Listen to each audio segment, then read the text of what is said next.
హరి ఓం. పరమేశ్వర స్వరూపమైన సభకి నమస్కారం. ఏకాదశి వ్రత మహాత్యమును గురించి 4 మాటలు. అసలు యథార్థమునకు ఇవాళ ప్రసంగము ప్రధాన ప్రయోజనము కాదు, అనుషంగిక ప్రయోజనమే. ఎందుచేత అంటే శ్రీరామాయణ ప్రవచనం చేయబడినప్పుడు ఏ మూర్తులు ఆ వేదిక మీద ఉండేవో ఆ మూర్తులు చేరవలసినటువంటి ప్రదేశానికి రేపటి రోజున చేర్చడం, తద్వారా రామచంద్రమూర్తి యొక్క సేవ నిరంతరం జరిగేటటువంటి అదృష్టాన్ని, అటువంటి స్థితిని ఈ ప్రాంగణానికి, ఆ రామచంద్రమూర్తి సేవ చేసినటువంటి కుటుంబానికి రామానుగ్రహంగా కల్పించడం ప్రధాన ప్రయోజనంగా ఇక్కడికి రావడం జరిగింది. సరే, ఎలాగో ముందు రోజు వచ్చాను కదూ, ఉత్తిని కూర్చోవడం ఎందుకని ప్రదోష వేళలో ఏకాదశి మహాత్యం గురించి 4 మాటలు చెప్పవయ్యా అని హరిప్రసాద్ గారంటే, ఏకాదశి మహాత్యం గురించి నేను చెప్పగలనా చెప్పలేనా అని ఆలోచించడం నాకు చేత కాదు. ఏది చెప్పు అన్నా కూర్చోవడమే. పలికెడిది భగవతమట పలికించు విభుండు రామభద్రుండట, నే పలికిన భవహరమగునట పలికెద వీరుండుగాధ పలుకగనేలా. కాబట్టి పలికించేవాడు వీరొకడు ఉన్నాడు. ఈ మైకు నా ముందు ఎటువంటిదో వాడి ముందు నేను అటువంటి వాడిని. మనకి నోము వ్రతము అని 2 మాటలు కొంచెం జాగ్రత్తగా పరిశీలనం చేయవలసి ఉంటుంది. నోము అన్న మాట స్త్రీలకి సంబంధించి ఉంటుంది సాధారణంగా. వ్రతము అన్న మాట దంపతులకు సంబంధించి ఉంటుంది. దంపతులకు సంబంధించి ఉంటుంది కాబట్టి వివాహానంతరము మాత్రమే వ్రతములు ఉంటాయి. నోములు వివాహపూర్వము ఉంటాయి, వివాహానంతరము ఉంటాయి. వివాహపూర్వము నోము చేసుకునే ముందు దాని ఫలసిద్ధికి చేయవలసినది ఏది అంటే, ఆడపిల్ల తల్లిదండ్రులకు నమస్కరించి తండ్రి గారి అనుమతి తీసుకుని నోము చేయాలి. వివాహానంతరము ఆడపిల్ల నోము చేస్తే భర్త గారి పాదములకు నమస్కరించి భర్త అనుమతి తీసుకుని చెయ్యాలి. స్కాంద పురాణంలో దీని మీద ఒక పెద్ద ఆఖ్యానం ఒకటి ఉంది.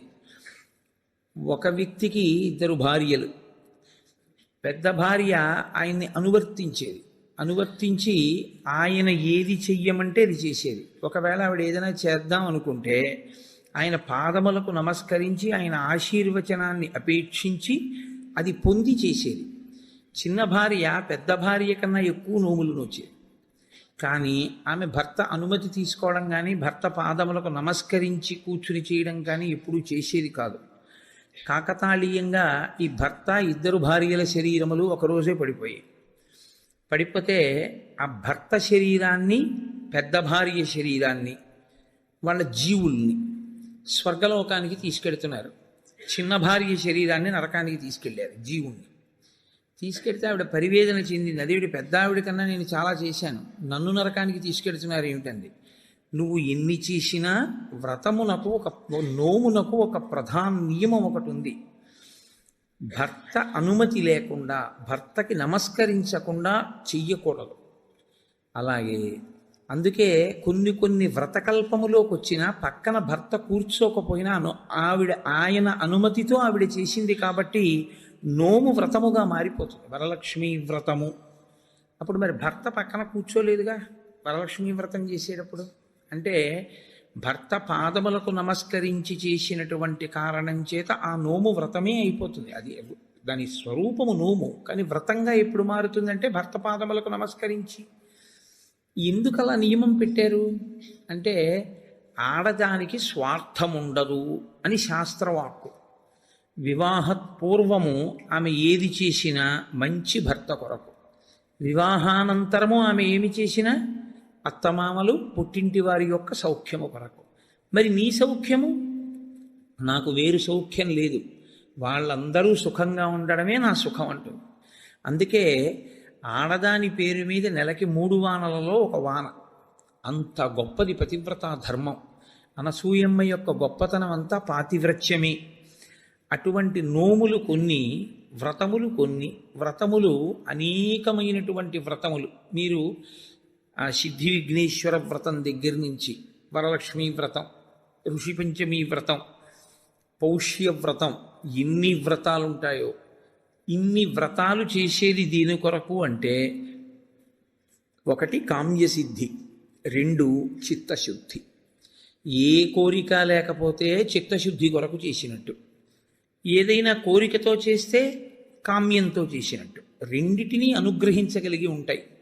ఇలా రెండిటిని అనుగ్రహించగలిగినటువంటి వ్రతములు మీరు ఏ కోరిక కోరుకోకపోయినా తప్పకుండా ఇది మాత్రం మీరు చెయ్యండి. చెయ్యడం చేత మీరు ప్రత్యేకంగా కోరకపోయినా మీ మనసులో ఏది ఉంటుందో అది తీరుతుంది అని చెప్తాయి శాస్త్రాలు. నేను మీకు ఒక ఉదాహరణ చెప్పాలంటే, వరలక్ష్మీ వ్రతాన్ని ప్రత్యేకమైన కోరికతో ఎవరు చెయ్యరు. వరలక్ష్మీ వ్రతం చేసేస్తారంతే. ఎందుకు వరలక్ష్మీ వ్రతం చేసేస్తారు అంటే దానికి ఒకటే ఫలితం: భర్త దీర్ఘాయుష్మంతుడవడం, పిల్లలు సుఖంగా ఉండడం. ఈ రెండు ప్రత్యేకంగా కోరి వ్రతం ఏ ఆడది చెయ్యదు. ప్రతి ఆడదానికి ఉండే కోరిక ఈ రెండే. కాబట్టి వరలక్ష్మీ వ్రతం ప్రత్యేకంగా చెయ్యాలా కోరికతో, లేకపోతే ఏ కోరిక లేకపోయినా చెయ్యాలా అంటే ఆ కోరిక నీకు ఎప్పుడూ ఉంటుంది కాబట్టి వరలక్ష్మీ వ్రతం చేయడమే. కానీ వ్రతములలో కన్నిటికీ విలక్షణమైనటువంటి వ్రతం ఏకాదశి వ్రతము ఒక్కటే. ఏకాదశి వ్రతం బ్రహ్మచారి చెయ్యాలి, గృహస్థు చెయ్యాలి, వానప్రస్థు చెయ్యాలి, సన్యాసి చెయ్యాలి.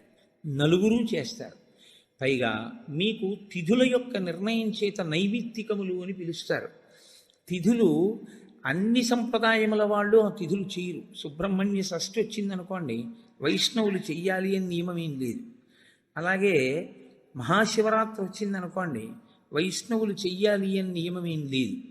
ఒక్కొక్కసారి హయగ్రీవ జయంతి అని వచ్చిందనుకోండి, స్మార్తులందరూ చెయ్యాలి అని నియమం ఏం లేదు. విశ్వక్సేన జయంతి అని వచ్చిందనుకోండి, అందరూ స్మార్తులు చెయ్యరు.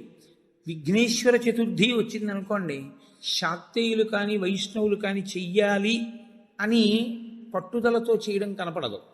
కానీ ఏకాదశి వ్రతం మాత్రం అన్ని సంప్రదాయముల వాళ్ళు చెయ్యాలి, అన్ని సంప్రదాయముల వాళ్ళు చెయ్యాలి, అన్ని ఆశ్రమముల వాళ్ళు చెయ్యాలి. అంత గొప్ప వ్రతం ఏదైనా ఉంటే అది ఏకాదశి వ్రతం ఒకటే. ఆ ఏకాదశి ప్రతి నెలలోనూ శుక్లపక్షంలో ఒక ఏకాదశి వస్తుంది, కృష్ణపక్షంలో ఒక ఏకాదశి వస్తుంది. కాబట్టి 12 నెలలలో 12 × 2 24 ఏకాదశులు వస్తాయి. ఈ 24 ఏకాదశుల్లో ఏ ఏకాదశి నాడు వ్రతం చెయ్యాలి అంటే 24 ఏకాదశులు వ్రతం చెయ్యాలి.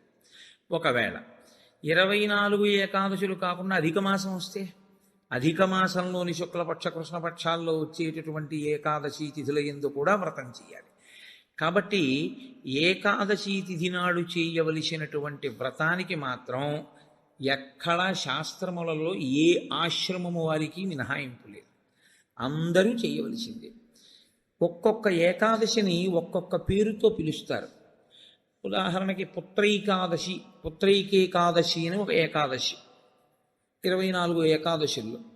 కానీ మనకి ప్రత్యేకించి ఈ పుష్యమాసంలో వచ్చేటటువంటి ఏకాదశి ముక్కోటి ఏకాదశి అని పిలుస్తారు. ముక్కోటి ఏకాదశి అని పిలిస్తే దాని వెనక రహస్యం ఏమిటి అసలు? ముక్కోటి ఏకాదశి అంటే 3 కోట్ల ఏకాదశి. పోనీ దేవతల సంఖ్య చూద్దామా, 33 కోట్లు. 3 కోట్లు కాదు. మరి ముక్కోటి ఏకాదశి అన్న పేరు అసలు ఎందుకు వచ్చింది? 3 కోట్ల ఏకాదశి అన్న పేరు రావడానికి కారణం ఏమిటి అంటే, ఏ ఏకాదశిని విడిచిపెట్టి ఉండడానికి వీలు లేనటువంటి స్థితిలో ఏకాదశి చేయకుండా జీవించేసేవాళ్ళం మనం. ఏ ఆశ్రమంలోనూ కూడా బ్రహ్మచారిగా ఉండగాను ఏకాదశి లేదు, గృహస్థుగాను ఏకాదశి లేదు. మిగిలిన 2 ఆశ్రమాల గురించి నేను మాట్లాడను, ఎందుకంటే వాటిని స్పృశించి మాట్లాడే అధికారం నాకు లేదు. కాబట్టి ఈ 2 ఆశ్రమాల్లోనూ ఏకాదశి చెయ్యట్లేదు. మరి అంత గొప్ప ఏకాదశి వ్రతాన్ని చెయ్యకపోతే పాడైపోతున్నాడు. కాబట్టి ఏ ఏకాదశి నాడు వ్రతం చేస్తే 3 కోట్ల ఏకాదశులు చేసినటువంటి ఫలితం వస్తుందో ఆ ఏకాదశికి ముక్కోటి ఏకాదశి అని పేరు. కాబట్టి 3 కోట్ల ఏకాదశులు చెయ్యడము అంటే ఈ ఉపాధితో ఉండగా చేసేవి 3 కోట్ల ఏకాదశులు ఒక్కనాటికి ఉండవు. ఈ ఉపాధి కాకుండా పూర్వం పొందినటువంటి తిర్యక్ ఉపాధులు కానీ, హీనోపాధులు కానీ, జంతువులు మొదలైనటువంటి ఉపాధులు కానీ వాటికి ఏకాదశి వ్రతం లేదు. మరి 3 కోట్ల ఏకాదశులు నువ్వు చేసినట్టు అన్న ఫలితాన్ని మీకు ఎలా ఇస్తారు? అంటే ఈ శరీరంతో 3 కోట్ల ఏకాదశులు చేయడానికి కావలసిన నాళ్ళు బ్రతకడానికి ఆయుర్దాయాన్ని ఈశ్వరుడు నీకు ఇస్తే 3 కోట్ల ఏకాదశులు చెయ్యగలిగితే నిరంతరంగా ఎంత పెద్ద ఫలితం నీకు సంప్రాప్తిస్తుందో అంత పెద్ద ఫలితాన్ని ఈశ్వరుడు అనుగ్రహించి సంవత్సరంలో కనీసం 3 కోటి ఏకాదశి చేసినటువంటి వాడి ఖాతాలో వేస్తాడు. అంటే నైమిత్తిక తిథిగా 3 కోటి ఏకాదశి అంత విశేషమైనటువంటి స్థితిని పొంది ఉంటుంది. 3 కోటి ఏకాదశి నాడు ఏం జరిగితే ఈశ్వరుడు ఈ స్థితిని ఇచ్చాడు? 3 కోటి ఏకాదశి నాడు 2 జరిగాయి అని చెప్తారు. ఒకటి, అమృతం పాలసముద్రంలోంచి పైకొచ్చింది. 2, 3 కోటి ఏకాదశి నాడే పరమేశ్వరుడు హాలాహలాన్ని భక్షణ చేశాడు. పరమేశ్వరుడు లోకం కోసం హాలాహలాన్ని భక్షించాడు కాబట్టి ఆ రోజున మేమేమీ తినకుండా ఉంటామంటారు శైవులు. అమృతాన్ని లోకం కోసం ఉత్పాదించి మహాకూర్మంగా పాలసముద్రంలో పడుకుని తన వీపు అంత ఉరుసుకుపోతున్నా దేవతలకు అమృతోత్పాదనం చేసి వాళ్ళని కాపాడి రాక్షసుల్ని మోహిని రూపంలో నిగ్రహించాడు కాబట్టి విష్ణు స్వరూపం కోసం మేము ఉపవాసం ఉంటున్నామంటారు వైష్ణవులు. విష్ణువు అంత గొప్ప స్థితిని పొంది దేవతలకి రాక్షసులకి అమృతాన్ని పంచేటప్పుడు రాక్షసులకు చిక్కకుండా దేవతలకి పంచడానికి కావలసిన మోహ పెట్టగలిగినంత సౌందర్యాన్ని అమ్మవారిని ఉపాసన చేసి పంచగలిగాడు కాబట్టి అమ్మవారు ఈ అదృష్టాన్ని కల్పించింది కాబట్టి మేము ఉపవాసం ఉంటామంటారు శాక్తేయులు. అసలు ఇన్ని కార్యాలు జరిగాయి అంటే ఏ విఘ్నం లేకుండా చేసిన వాడు మా గణపతే కాబట్టి మేము ఈ రోజున ఉపవాసం ఉంటామంటారు గణాపత్యుడు. 3 కోటి ఏకాదశి నాడు మీరు చెయ్యండి అని చెప్పవలసిన అవసరం లేకుండా అన్ని సంప్రదాయముల వాళ్ళు ఉపవాసం ఉండడానికి కారణం బాహ్యంలో అది. ఆంతరమునకు సంబంధించినంత వరకు ఏకాదశి వ్రతానికి సంబంధించి ఒక గొప్ప రహస్యాన్ని శాస్త్రం ఆవిష్కరిస్తుంది. ఈ శరీరాన్ని ఇచ్చుదండంతో పోలుస్తారు. ఇచ్చుదండము అంటే చెరుకు కర్ర. అమ్మవారి చేతిలో చెరుకు కర్ర కదు పట్టుకుంటుంది. మనకి భగవంతుడిచ్చినటువంటి చాలా గొప్ప వరం ఏమిటో తెలుసా అండి? మన ముఖం మనకి కనపడకుండా చేయడం. ఒక్క సెల్ ఫోన్ దొరికితేనే వాడు మైమరిచిపోయి 2 వీలర్ మీద సెల్ ఫోన్ చెవి దగ్గర పెట్టుకుని యాక్సిడెంట్లు చేస్తున్నాడు. ఎవడి ముఖం వాడికి కనపడింది అనుకోండి, ఇంకా ఇతరాలు ఎందుకు చూస్తాడు? వాడి ముఖం వాడు చూసుకుంటూ కూర్చుంటాడు. అద్దం దొరికింది అనుకోండి, ఎందుకంత సంతోషం? ఎవడికి వాడంత అందగాడు వాడికి లేడు. ఆ అద్దం చూసుకుంటూ మురిసిపోతుంటాడు పసిపిల్లల దగ్గర నుంచి. తన స్వరూపము, స్వ అన్న మాట వాడడం కూడా మంచిది కాదు. ఎందుకంటే శంకరాచార్యులు వారు స్వరూప అన్న మాటని వీరొక చోట వాడతారు. స్వరూపానుసంధానం భక్తిరిత్యభిధీయతే అంటారు. అందుకని తన రూపాన్ని తాను చూసుకుని మురిసిపోవడానికి ఉపకరణము దర్పణము, అద్దము. ఎప్పుడూ మనకెలా ఉంటుందంటే చెరుకు కర్రకి కింద నుంచి పై వరకు మీరు ఎక్కడ కొరకండి తీపే, అలాగే మన శరీరం అంటే కింద నుంచి పై వరకు మనకి తీపే. ఈ శరీరంలో అబ్బాయి బొట్టు పెట్టుకోరా అన్నారనుకోండి, వాడికి బొట్టు పెట్టుకోవడానికి చిన్నతనం. బొట్టు పెట్టుకుంటే వాడి అందం అంతా ఏదో పాడైపోతుందని వాడికి ఒక భ్రాంతి. అందుకని వాడు బొట్టు పెట్టుకోడు. వాడు బొట్టు పెట్టుకోక ఏం కోల్పోతున్నాడో వాడికి తెలియక బొట్టు పెట్టుకోవడానికి పెద్ద భేషజం. నిజంగా నువ్వు పెట్టుకున్న బొట్టు నీకు సాంప్రదాయికమైన సౌందర్యాన్ని, ఎంత సౌందర్యాన్ని తీసుకొస్తుందో నీకు తెలియదు. ఈశ్వరుడు పుట్టుమచ్చ తీసుకొచ్చి పెట్టుంటే ఏం చేస్తావు? పెట్టుకోరా అన్న బొట్టు మాత్రం పెట్టుకోవడానికి మనకు అంత కష్టం ఎందుకని?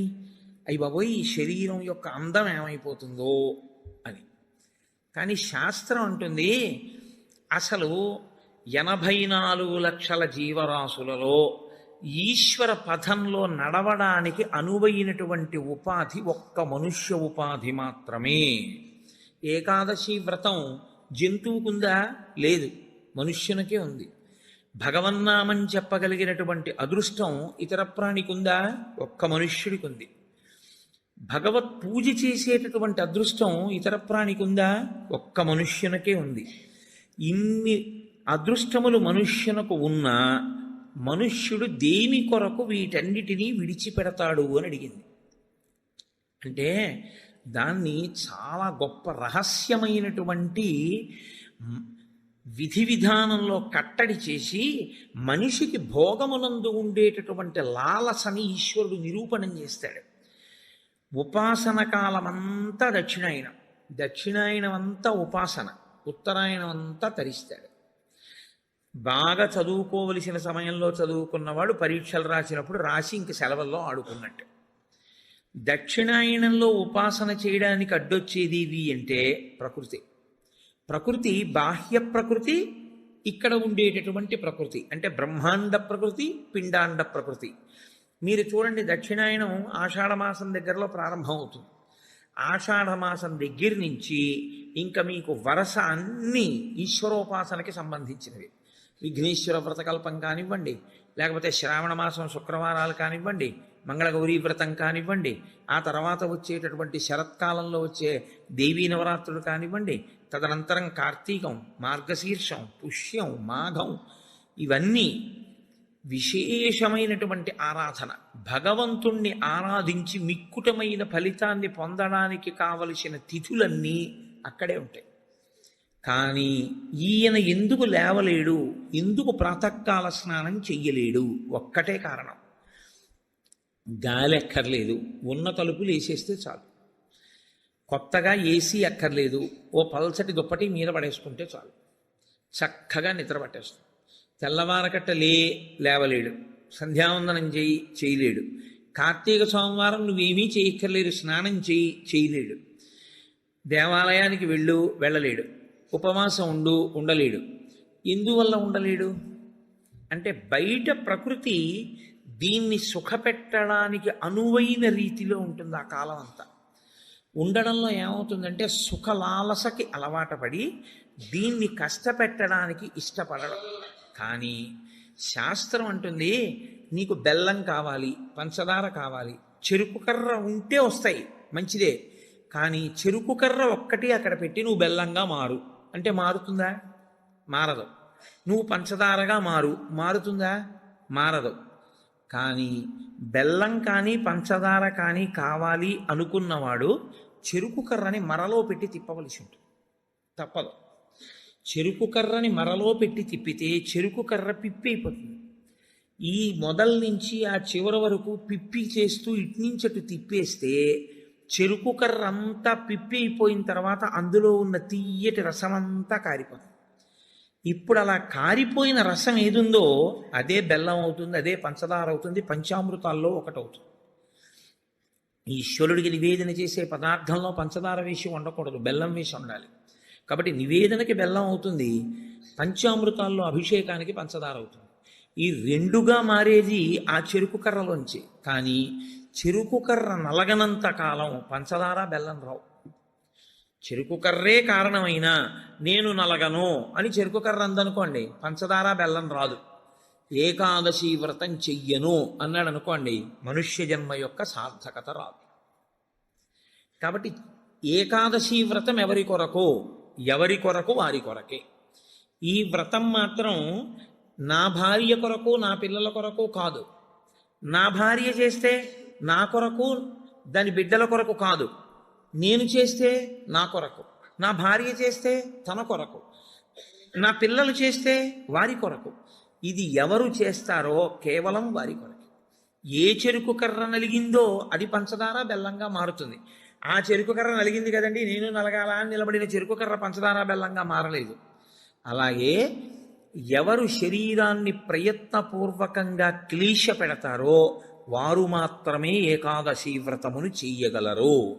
క్లేశము అనుభవించడానికి ఇష్టము లేనివారు ఏకాదశి వ్రతము చెయ్యలేరు. అందుకే ప్రతి శుక్లపక్షంలో ఈశ్వరుడు కృష్ణపక్షంలో ఏకాదశి తిథిని ఎందుకు నిర్ణయం చేశాడో తెలుసా అండి? ఒక్కటే కారణం. మనకి ఏకాదశి అన్న మాటకి 11 అని అర్థం.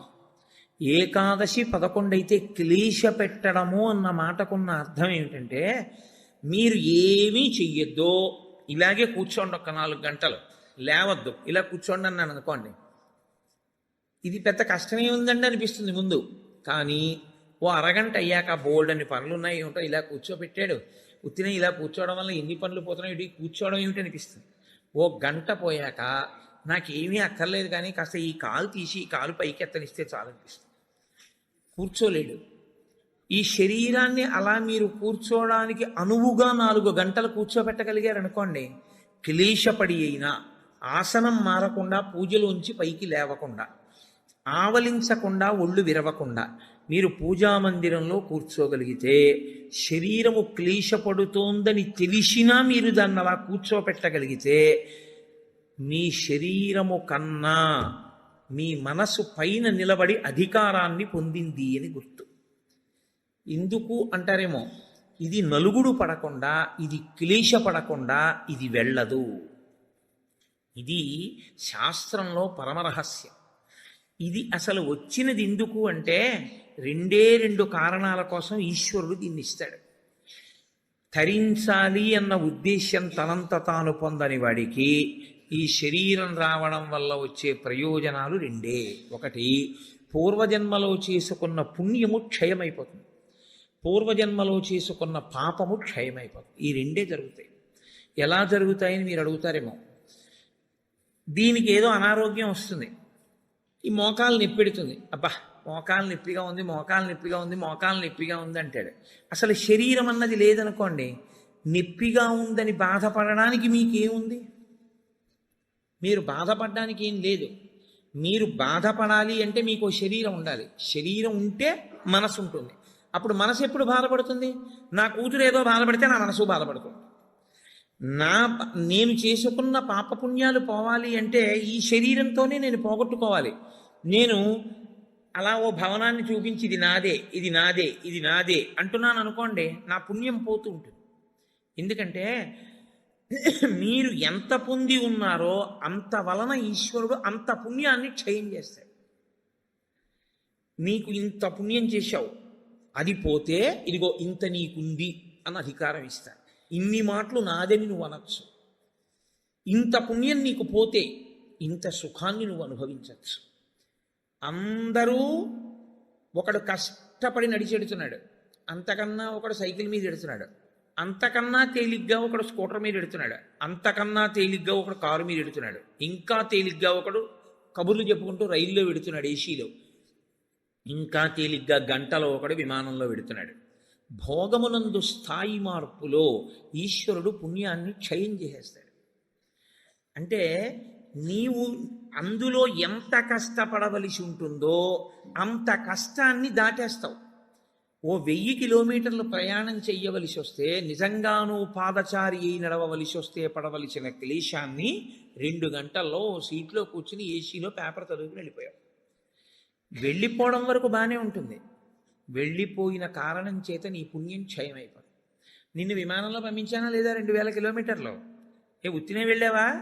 డబ్బు ఇచ్చాను కాబట్టి టికెట్ కొనుక్కున్నావు. డబ్బు ఎక్కడి నుంచి వచ్చింది అనుకుంటున్నావు? చేసిన పుణ్యం పోతే వచ్చింది. కాబట్టి ఇప్పుడు ఈశ్వరుడు పుణ్యాన్ని తగ్గిస్తాడు. పుణ్యాన్ని తగ్గిస్తూ ఐశ్వర్యమునిచ్చి క్షయం చేసేస్తాడు భోగంగా. మీరు అనుభవించకపోయినా నాదని పోగొట్టేస్తాడు. నాది అంటూ ఉండడం వల్ల పోతూ ఉంటుంది. ఇప్పుడు పెద్ద ప్రారంధం ఎక్కడొస్తుందంటే, గత జన్మలలో చేసిన పుణ్యం క్షయం అయిపోయి వారసుడికి ఆస్తిగా వెళ్ళిపోతుంది. మీరు కొంచెం జాగ్రత్తగా నేను చెప్పే తర్కాన్ని పట్టుకోవాలి.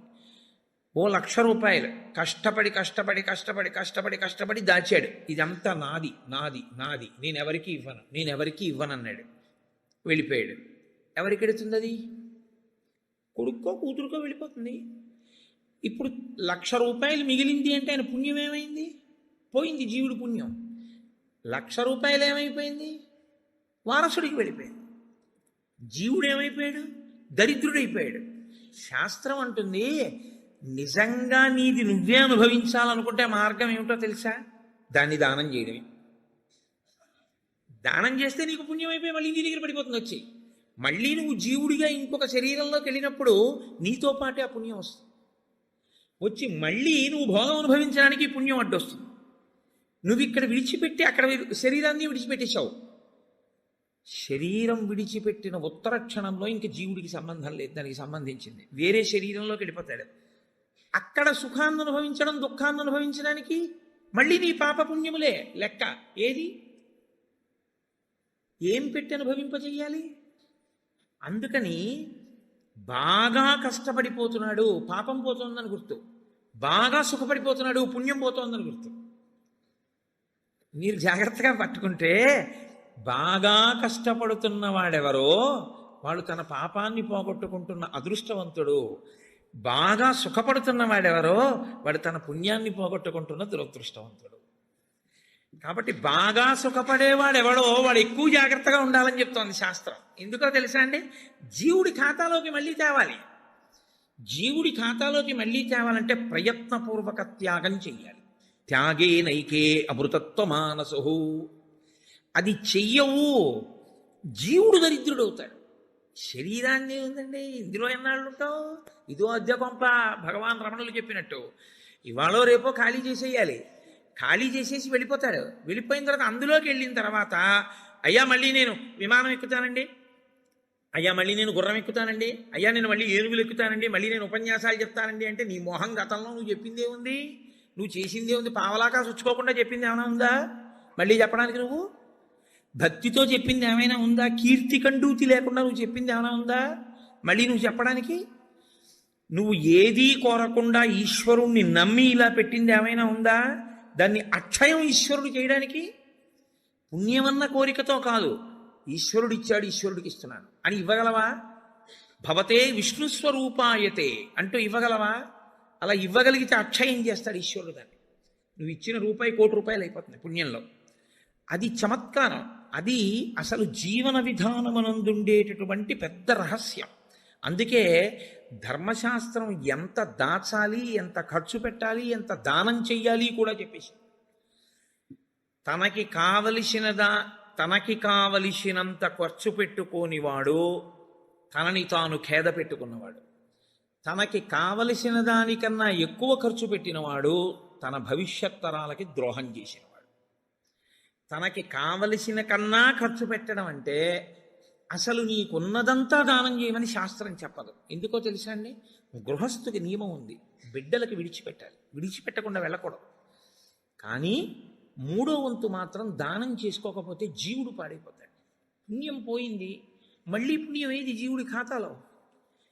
అందున అసలు ఏ ప్రతిఫలాపేక్ష లేకుండా ఈశ్వరుడు ఇచ్చాడు, ఈశ్వరుడు కొరకు అంటూ ఇచ్చిన వాడిది 1 కోటి చేస్తూ పెడతాడు ఈశ్వరుడు. కాబట్టి క్లేశము లేక నీవు తరించలేవు. ఇది సనాతన ధర్మమునందు అంతర్లీనమైనటువంటి ప్రతిపాదన. మీ జీవితంలో మీరు ఎప్పుడూ మీ కొరకు మీరు కాకుండా మీరు పక్కవారి కొరకు కూడా ఏదో చేస్తూ ఉండాలి. దేని కొరకు అంటే వాడికి లేనివాడని కాదు. భవతే విష్ణుస్వరూపాయతే. ఆ విష్ణువే నన్ను తరింపచేయడానికి అక్కడ పుచ్చుకునేవాడిగా నిలబడ్డాడు. ఆయన అలా నిలబడకపోతే నా పుణ్యం ఎలా వృద్ధి పొందుతుంది? నా జీవుడికి ఖాతాలో ఎలా పడుతుంది ఐశ్వర్యం? కాబట్టి విష్ణువే వచ్చి లేనివాడిగా నించుని నా దగ్గర పుచ్చుకుంటున్నాడు. అందుకే ఇచ్చేవాడు పుచ్చుకునేవాడికి నమస్కారం అందుకు చేస్తాడు సనాతన ధర్మంలో. అందుకే పుచ్చుకున్నవాడు ఇచ్చినవాడికి చేయడు, ఇచ్చినవాడు పుచ్చుకున్నవాడికి నమస్కారం చేస్తాడు. ఇక్కడి ఐశ్వర్యం భవిష్యత్ జన్మలలో ఐశ్వర్యంగా మార్పు చేయడానికి ఆయన ఉపకరణంగా నిలబడ్డాడు. కాబట్టి ఇప్పుడు అసలు శరీరమును క్లేశ పెట్టకుండా నీవు తరించలేవు. ఇందులో మొదటి మెట్టు ఎక్కడ వరకు? పునర్జన్మ సిద్ధాంతమును అంగీకరించినప్పుడు జీవుడు మళ్ళీ శరీరాన్ని తీసుకుంటే అన్న దగ్గర నువ్వు ఏదో ఒకటి చెయ్యాలి. ఏమండి నా దగ్గర అంత డబ్బు లేదు, ఈశ్వరుడి పల్లకి మొయ్యి.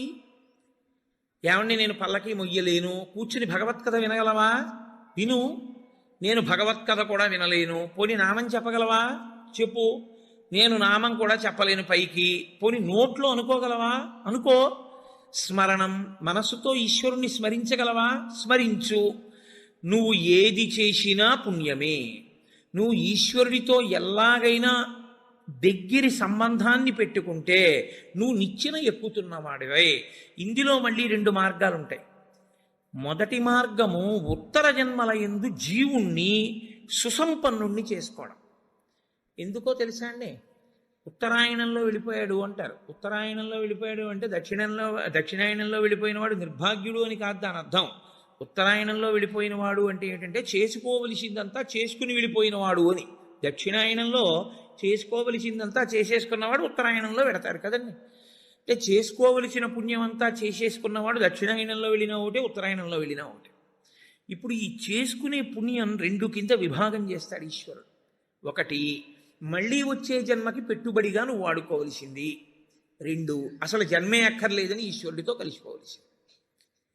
ఈ రెండిటిలో నీకు ఇంకా వచ్చే జన్మలో కూడా ఏదో వెలగబెట్టేద్దామన్న కోరికుంటే మొదటి మార్గం. అసలు నేను అలా వెలగబెట్టేద్దామన్న కోరిక నాకు లేదు, మహాప్రభో మళ్ళీ నాకు ఈ ధర్మశాస్త్రాలు ఈ సూక్ష్మాలు తెలుస్తాయో తెలియవో, కొంపతీసా జన్మలో మళ్ళీ నేను అన్నీ దాచుకుని వెళ్ళిపోతే అప్పుడు ఏమైపోవాలి జీవుడు? నాకు అది వద్దు ఇది వద్దు, నాకు అది సున్నైపోవాలి, ఇది సున్నైపోవాలి. పాపము పుణ్యము రెండు ఉండకూడదు నాకు. ఇప్పుడు పాపము లేదు పుణ్యము లేదు, ఇప్పుడు రెండూ లేనప్పుడు ఈ శరీరం ఎందుకు అనుభవించడానికి? పాపానుభవానికి శరీరం, పుణ్యానుభవానికి శరీరం. పాపానుభవం లేదు పుణ్యానుభవం లేదు, ఇంక ఈ శరీరం ఎందుకు నీకు? కాబట్టి ఇవ్వడు ఈశ్వరుడు. ఈశ్వరుడు ఇవ్వకుండా ఉండాలి అంటే పాపమును పుణ్యమును కాల్చాలి. పాపమును పుణ్యమును కాల్చడానికి నీకెంత పాపం ఉందో నీకు తెలుసా? నీకెంత పుణ్యం ఉందో నీకు తెలుసా? తెలియదు.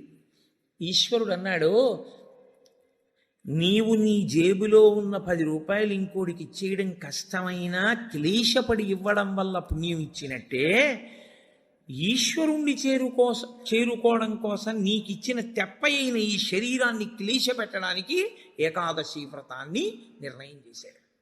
ఏకాదశి వ్రతం చాలా గంభీరమైన వ్రతం. అందుకే లోకంలో పెద్దలు ఏం చెప్తారంటే, స్వామి పుష్కరిణీ స్నానం, సద్గురోహపాద సేవనం, ఏకాదశి వ్రతం చాపి త్రయం అత్యంత దుర్లభం. ఈ 3 చెయ్యలేరు అని చెప్తారు. ఎందుకు చెయ్యలేరు? స్వామి పుష్కరిణీ స్నానం, అక్కడికి వెడతాడు, ఆనందనయం చుట్టూ 100 మార్లు తిరుగుతాడు, కానీ పుష్కరిణిలో స్నానం చేద్దామన్న ఊహ వాడికి రానే రాదు. సద్గురోహ పాదసేవనం, సద్గురువు పాదములు పట్టుకునే అవకాశం ఇవ్వడు. ఎందుకు ఇవ్వడు? ఒక్కటే కారణం, నాకు అసలు కాళ్ళ నొప్పులే ఉండవంటాడు. ఆయన అసలు కాళ్ళు పెట్టించుకోవడం ఆయన జన్మాంతరంలో ఆయన చేయడు. కాబట్టి అసలు గురువుగారి కాళ్ళు బట్టి అదృష్టం నీకు ఎప్పుడు వస్తుంది? నువ్వు ఆయన కాళ్ళు నెప్పిడితే కదా నువ్వు వెళ్ళి పట్టుకోవడానికి. కాబట్టి ఆయన కాళ్ళు పట్టుకునే అదృష్టం ఉండదు. సద్గురోహ పాదసేవనం, ఏకాదశి వ్రతం చాపి, ఏకాదశి వ్రతము చెయ్యలేడు. ఎందుకు చెయ్యలేడో తెలుసా అండి? మీరు అంగీకరించినా అంగీకరించకపోయినా శాస్త్రీయమైన వేదప్రోక్తమైన ఋషిప్రోక్తమైన ఒక పెద్ద రహస్యాన్ని మీకు ఇప్పుడు చెప్తా. ఏకాదశి వ్రతం ఎందుకు కష్టం? మీ అబ్బాయికి ఉద్యోగం వస్తుంది, సత్యనారాయణ వ్రతం చెయ్యి, చేస్తాడు. మీ అమ్మాయికి పెళ్ళి అవుతుంది, వ్రతం చెయ్యి, చేస్తారు. నువ్వు చచ్చిపోయేటప్పుడు ఈశ్వరుడు గుర్తొస్తాడు, చచ్చిపోయేటప్పుడు ఎలా ఉంటుందో అలా ఊహించుకుని వ్రతం చేయి అంటే, ఇప్పుడు వద్దులేండి తర్వాత చేస్తాను కదండి. ఏకాదశి వ్రతం నిజానికి అంతే. ఏకాదశి వ్రతం ఎందుకు చేయిస్తారో తెలుసా అండి? ఉపవాసం, అన్నం తినకూడదు. అన్నం తినకపోవడం కాదు, అన్నాన్ని పచనం చెయ్యడానికి కావలసిన సంభారములను స్పృశించి పచన ప్రయత్నమునందు నిమగ్నము కాకూడదు. అంటే ఏకాదశి నాడు ఉపవాసం ఉండి ద్వాదశి నాడు కాకరకాయ పులుసు పెట్టి వండుకుందామా వేపుడు చేసుకుందామా అని ఆలోచించకూడదు. ద్వాదశి పారణ కోసం ఏకాదశి నాడు కాయగూరలు తరుక్కోకూడదు. ద్వాదశి నాటికి పనికొస్తుందని ఇవాళ పప్పు నానపోయకూడదు. అంటే అసలు మీ శరీరమును పోషించుకోవడానికి కావలసిన ఏ పనిని ఏకాదశి నాడు చేయకూడదు. మరి ఇంక ఏకాదశి నాడు ఏం చేయాలి? అసలు చాలా నిష్కర్షగా మాట్లాడితే నిర్జలోపవాసం, ముక్కోటి ఏకాదశి. నీటిని త్రాగకూడదు, ఉమ్ము మింగకూడదు. ఈ నిర్జలోపవాసం ఎందుకు చేయిస్తారో తెలుసా అండి? ఇచ్చాడా, మనుష్యులలో 199 మంది తెలిసే వెళ్ళిపోతారు. అకస్మాత్తుగా అనాయాసంగా వెళ్ళడం మహాదృష్టవంతులకి తప్ప జరగదు. నాకు కాకినాడలో మొన్న తెలిసినవారు ఒకరు ఏదో అట్టేస్తానని కూతురికి ఏమిటో మంటగా ఉండు అని వెళ్ళి మొక్కలకి నీళ్లు పోసి పడుకొని ఏదో చెప్తూ ఇలా అలా ఉండిపోయింది. అంతే. ఏమైందంటే వెళ్ళిపోయింది, అంతే, ప్రాణోత్క్రమణం అయిపోయింది. అది అందరికీ పట్టే భాగ్యం కాదు, చాలా కష్టం, అలా వెళ్ళరు. సాధారణంగా 199 వెళ్ళే మార్గం ఏమిటంటే రెండిటిని ఎండగట్టి పంపుతారు. ఒకటి నీరివ్వరు, రెండు అన్నం పెట్టరు. ఎందుకని అంటారేమో, తీసుకెళ్ళి ఎక్కడ పడుకోబెడతారు ఇంటెన్సివ్ కేర్ యూనిట్లో. వాడి కర్మ అంతా ఎక్కడొస్తుందంటే ఇక్కడ ఒక గొట్టం పెడతారు, ఇందులోంచి ఏం పోయిరు, ఇందులోంచి ఎక్కిస్తారు.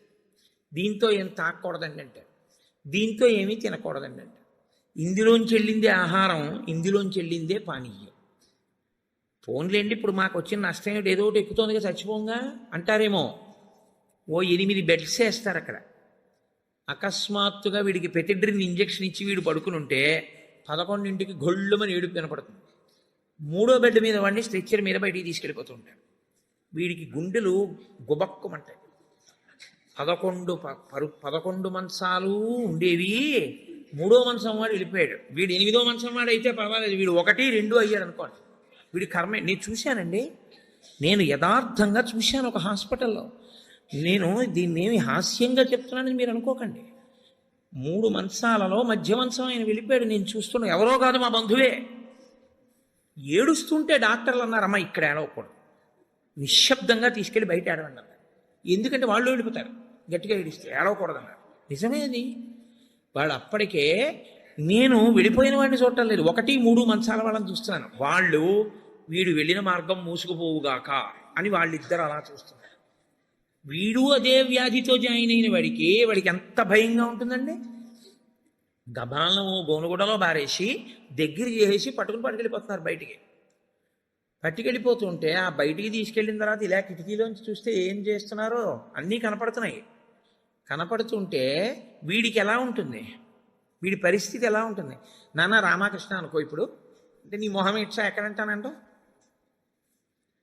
తినలేడు, తాగలేడు, బయటికి వెళ్ళలేడు, తింటే తప్ప తాగితే తప్ప నిద్ర పట్టడం అలవాటుగా చేసుకుని ఉన్నవాడు. కడుపు నిండా తింటే కనుబడిపోతాం. అందుకని రాత్రి అయ్యేటప్పటికి బాగా తినేసి పడుకోవడం, నిద్రైపోవడం, మళ్ళీ లేవడం, మళ్ళీ తింటూ ఉండడం, ఇది అలవాటు అయిపోయింది చాలా కాలంగా. ఇప్పుడు కాదు, కోట్ల జన్మలుగా జీవుడు అలవాటు చేసుకున్నాడు దీన్ని. ఇప్పుడు తినకుండా తాగకుండా ఈశ్వరుణ్ణి నామం కూడా చెప్పు, ఇంతకన్నా క్లేశం ఇంకోటి ఏముంటుందంటే? తినద్దంటే క్లేశం, తాగద్దంటే క్లేశం. పోని తినద్దు తాగండం, తాగద్దు తినండం. తినద్దు తాగద్దని ఊరుకోడు భగవన్నామని చెప్పమంటాడు. తినద్దనేటప్పటికే ఏమవుతుందంటే, ఏకాదశి నాడు ఉపవాసం చేయండి అన్నాను అనుకోండి, ఇంకో దోషి ఇవాళ తినేద్దామంటే రేపంతా ఉపవాసం అంటే. కాబట్టి తినద్దు అంటే భయం, తాగద్దు అంటే భయం. తినద్దు తాగద్దు అని ఊరుకోరు. భగవన్నామని చెప్పేటప్పుడు మనసును అలా ఈశ్వరుని యందు నిలబెట్టు అంటారు. ఇప్పుడు ఈ 3 సాధించడం మీ పిల్లల కోసం కాదు, మీ భర్త కోసం కాదు, భార్య కోసం కాదు. ఎవరి కోసం? ఎవరికి వారి కోసం.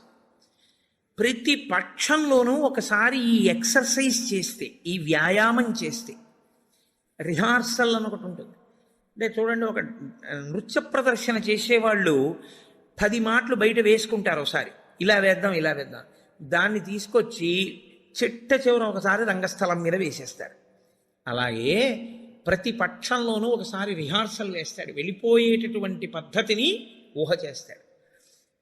ఏమీ తినడం, ఏమీ తాగడం, ఈశ్వరుణ్ణే స్మరిస్తూ ఉంటాడు. ఇప్పుడు ఇది క్లేశపడిపోతూ ఉంటుంది. మనసుని మాత్రం ఈశ్వరుని ఎందే పెట్టుంచుతాడు. ఇది బాగా అలవాటైపోయింది. ఆ రోజు వచ్చేసింది, తినకూడదు తాగకూడదు, ఈశ్వరుడి మీద మనసు పెట్టాలి. అభ్యాసం కూసి విద్య కదూ, నిలబెట్టేస్తాడు. నిలబెట్టేస్తే ఏమయ్యాడు? ఆఖరి ఊపిరిలో కూడా ఆయన పేరు చెప్తూ వెళ్ళిపోతాడు. మరి డాక్టర్లు ఉన్నారు కదండి అని మీరు అనొచ్చు. 1,000,000 మంది వైద్యులు కూడి వచ్చినా కానీ మరణమయ్యేది వ్యాధి మాన్పలేరు. చచ్చిపోయే వాళ్ళందరూ డాక్టర్లు లేక చచ్చిపోయారు అనుకోకండి. ఈశ్వరుడు ఆయుర్దాయం ఇవ్వాలనుకుంటే డాక్టర్ రూపంలో అనుగ్రహించగలడు అంతే. ఈశ్వరుడు ఇచ్చినవాడు.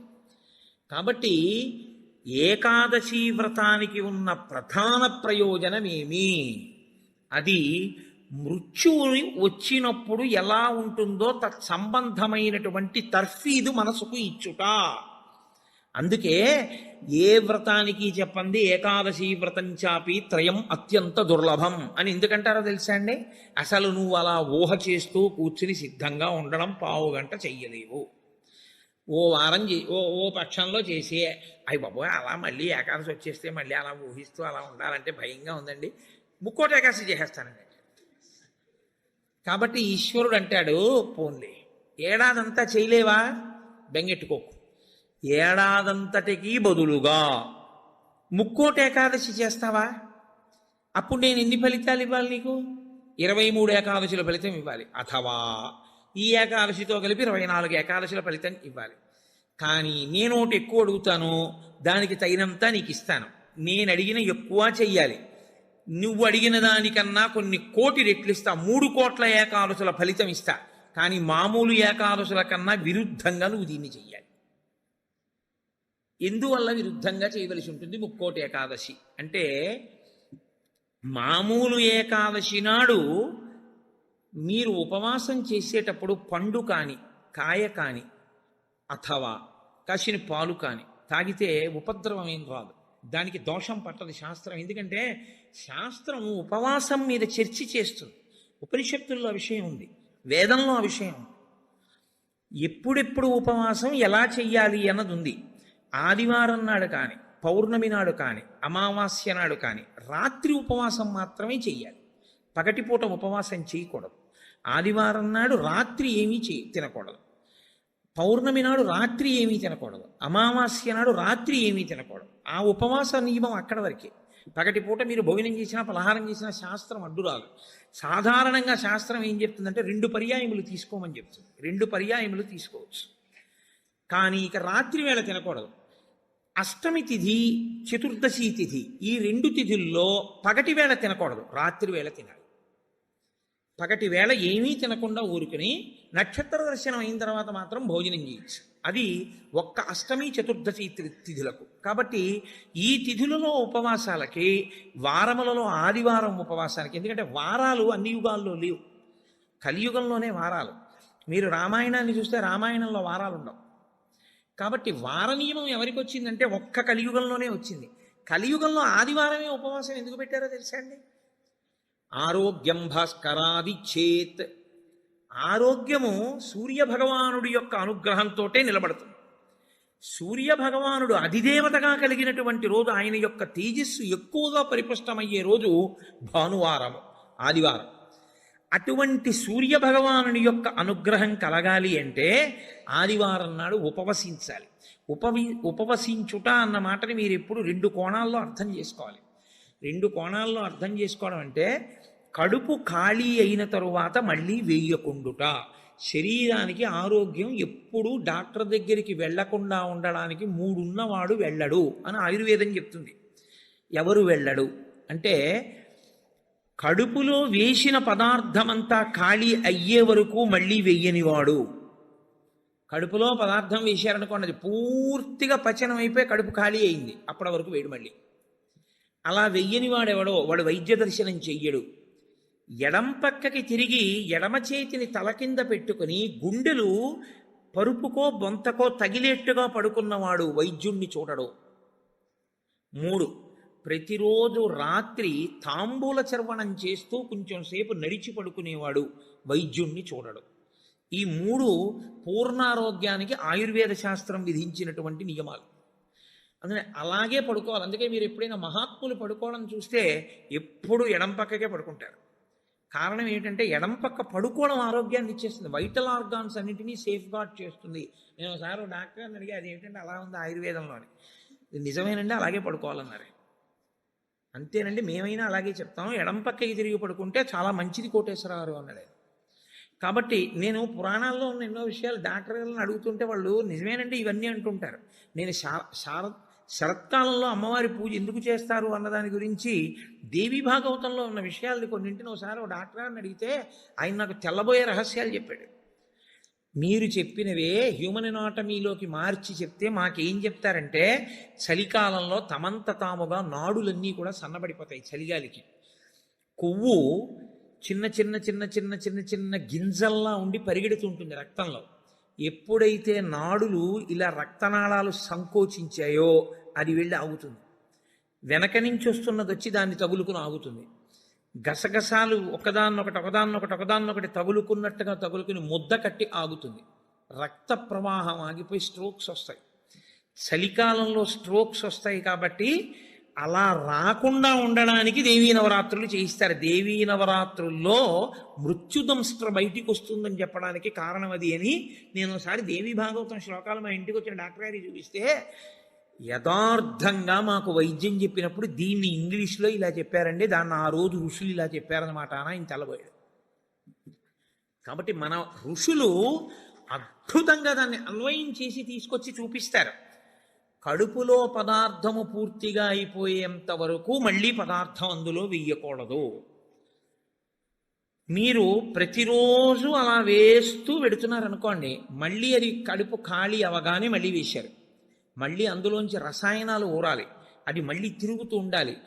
మీ ప్రయత్నం లేకుండా ఎప్పుడూ తిరుగుతూ మీ ప్రయత్నం లేకుండా ఆగిపోయేటటువంటి స్పందనలు శరీరంలో ఈశ్వరాధీనములై కొన్ని ఉంటాయి. వాటిని మీరు అసలు ఆపలేరు. ఊపిరితిత్తి, గుండె ఇలాంటివి మీరు ఆపు అని అడగను లేరు. నువ్వు విశ్రాంతి తీసుకోవాలన్నా ఆగను. ప్రయత్నపూర్వకంగా మిగిలిన వాటి ఆరోగ్యం కోసం ఒకదాన్ని ఆపమని చెప్పింది శాస్త్రం. దేన్ని ఆపాలి అంటే కడుపులో ఉన్న కండరముల యొక్క కదలికకి విశ్రాంతినిమ్మని చెప్పింది. కడుపులో ఉన్న కండరములకు విశ్రాంతిని ఎవరిస్తారో అటువంటి వారి ఆరోగ్యము బాగుంటుంది అని. కడుపులో ఉన్న కండరముల కదలిక ఎప్పుడు ఆగుతుందంటే దాని లోపల పదార్థమును వేయడం ఆపితే ఆగుతుంది. అందుకని ఏం చేస్తారంటే ఉపవాసము అన్న పేరుతో లోపల పదార్థం వెయ్యరు. వేయకపోతే ఏమవుతుందంటే కండరములు కదలవు. కండరములు కదలకపోతే కంటికి కడుపుకి దగ్గర సంబంధం. కడుపు నిండకపోతే, కడుపు ఖాళీగా ఉంటే కనురెప్ప పడదు. కనురెప్ప పడకపోతే మీరు ఈశ్వరుడి యందు దృష్టి నిలబెట్టి ఈశ్వరుడి యొక్క ఆరాధన చెయ్యగలరు. కాబట్టి ఉపవాసం అన్న దాంట్లో అన్నం తినకుండా ఉండడం అనేటటువంటిది ప్రధానమైన నియమము. దీనికి మినహాయింపిచ్చి ఎట్టి పరిస్థితుల్లో చెయ్యకూడని వాళ్ళని ఇద్దరిని చెప్పింది శాస్త్రం.